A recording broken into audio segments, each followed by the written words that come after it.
கர்நாடகாவுக்கும் காஞ்சிபுரத்துக்கும் ஒரு யுத்தம் நடக்கிறது. யுத்தம் நடக்கிற இடத்துல வசிக்கக்கூடாது அப்படின்னு சந்நியாச தர்மம்.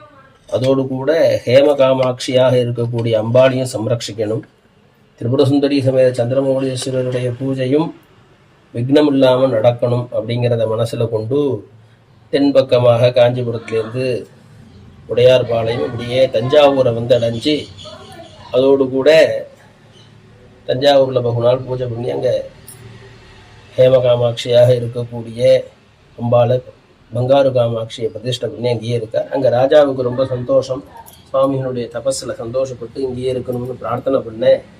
கொஞ்ச காலம் அங்கே வசிச்சுட்டு அதோடு கூட கும்பகோணத்தில் உபய காவேரி மத்தியில் காவேரி தீரத்தில் வாசம் பண்ணணும்னு பெரியவாளுடைய எண்ணத்தினால காசிக்கு வீசமான இந்த கும்பகோணத்தில் வந்து அங்கே இருக்கக்கூடிய ராஜாட்ட சொல்லி இப்போ இருக்கக்கூடியதான சங்கர மடத்தை ரொம்ப விசேஷமாக ராஜாவினுடைய தர்மமாக கும்பகோணத்தில் சங்கர மடத்தை உண்டு பண்ணி அங்கே பல தர்மங்கள் நடக்கிறதுக்காக பெரியவாளுடைய எண்ணத்தில் அங்கேயே சந்திரமௌலீஸ்வரர் பூஜை பண்ணிட்டு